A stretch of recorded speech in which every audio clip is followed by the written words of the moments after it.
The ghosts of Westminster, the Great Debate. Who's the head of state? It was a dark and foggy night in Westminster, a perfect evening for the Parliament of the departed. A ghostly assembly of former British leaders, kings, queens, prime ministers, and the occasional mischievous noble, had gathered in the ethereal House of Commons. Sir Winston Churchill, resplendent in his ghostly cigar smoke, was presiding over this most curious of debates. This narrative is sponsored by Polly Speaks For You.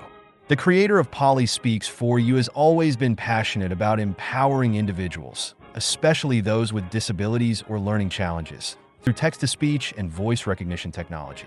Polly Speaks For You isn't just a tool. It's a bridge for people to communicate and interact with the world in a meaningful way. By blending historical storytelling with cutting-edge tech, the creator showcases how powerful a voice can be, whether telling your own story or preserving history. So hit that like, share, and subscribe button and help this channel grow. Now back to Westminster. The air buzzed with spectral energy. The issue of the day. Who exactly was the head of state? A question that had haunted, quite literally, Britain for centuries. With no real, living authority to settle the matter, the former monarchs and politicians were left to argue amongst themselves. And well, if there's one thing history's greats were good at, it was debating, even after death. Sir Winston opens the debate. Ladies, gentlemen, and various nobles who only pop in for the free tea, Sir Winston Churchill boomed, his ghostly presence filling the room. He raised a spectral hand for silence. Today, we settle an important issue. Who's in charge around here? The gathered ghosts looked at each other with varying levels of confusion, amusement, and outright horror, mostly from the still grumpy ghost of Henry VIII. The royal family takes the floor. Queen Elizabeth I, regal even in death, stood first, her ghostly gown shimmering. Well, clearly it should be a queen. After all, I never lost control of my throne. And frankly, I don't see why it should be a man. Not that I'm saying the men here are incapable. Oh wait, yes I am. She waved her hand dismissively toward the ghost of King George IV, who promptly knocked over a glass of ghostly brandy. I'll have none of that, she declared with a wink. George, looking thoroughly unimpressed and just a little tipsy, sputtered. It's King George, mind you, not George the... Whatever I was, just don't make me do the waltz again. That was my worst ghostly experience. Winston chuckled, puffing on his eternal cigar. Your Majesty, I must say, I do admire your enthusiasm, but let's move on. Enter Charles I. Next to speak was Charles I, the very picture of a king who'd met an unfortunate end, his head still in its ghostly basket. Well, let's be reasonable here, he said, adjusting his phantom collar. I was king for a while, a very good while, until that unpleasant business with the executioner. But surely I have more experience than any of these rabble. At this, Queen Victoria, who had been quietly observing, scoffed. Experience? You didn't even manage to stay alive long enough to keep your throne. Try again, Charles. Charles I floated back in his chair, giving her a rather offended look. I didn't ask for your opinion, Victoria. The Queen of the Empire raised an ethereal eyebrow. Well, you got it anyway. A prime minister's perspective. It was time for some prime ministerial input, and no one was more eager than the ghost of Margaret Thatcher. I ran this country, she boomed, her voice as sharp as ever. And no one can tell me otherwise, not even from the afterlife. If we're looking for the head of state, it's got to be someone with grit, not some moody monarch with a tendency to lose their head. Winston looked over at her with a smirk. Margaret, I must say, you have a way with words. But do you seriously think Britain would accept you as head of state? What would you do? Cut off everyone's pensions?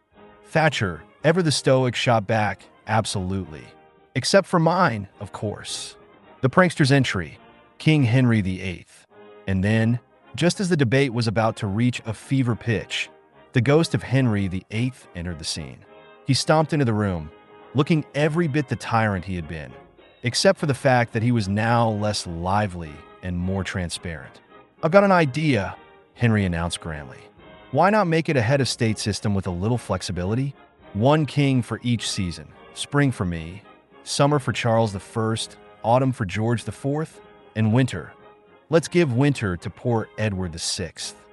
He raised his ghostly goblet in a toast to himself. "I am a man of the people. After all." Winston rolled his eyes.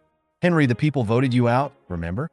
Or did you forget your history while you were busy with all those wives?" Henry VIII scowled and muttered, "You don't have to rub it in." The unexpected arrival, Tony Blair. Just as the room was beginning to fill with spectral bickering, a voice echoed from the back. "Oi, what about me then?" It was Tony Blair, the ghost of Tony Blair, of course, who had somehow snuck in, despite his not being quite dead yet. He floated in, looking slightly bewildered but ever the charming politician. "Tony, how on earth did you get in here?" Winston demanded, genuinely confused. "I've just been hanging around the gates," Blair shrugged, his ghostly suit impeccable as always. "Thought I'd join the fun.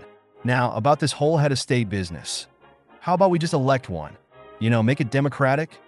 Henry VIII shot up from his seat. "Democratic? Not in my afterlife." The Queen of England, always the voice of reason and occasionally sarcasm, interrupted. "Tony, darling, not now. You're a bit too alive for this debate. I'd rather not have to listen to your campaigns." The final decision. After hours of spectral bickering, Sir Winston Churchill banged his ghostly gavel, which was more of a cloud of smoke than anything solid. "Enough! It's quite clear that no one here has the faintest idea of who should be the head of state. So, I hereby declare that, drumroll please, I shall remain in charge, for I am the only one who can truly lead from beyond the grave." He puffed out his chest and grinned. "You're all welcome." The room fell silent for a moment before erupting in ghostly applause, with a few boos from Charles I and Henry VIII, of course. And so, with no real conclusion to the debate, Westminster's spectral rulers continued their endless discussions. After all, what's a little eternal life without a bit of banter about who's in charge? The end. Or is it? If you've enjoyed this video, don't forget to like, share, and subscribe.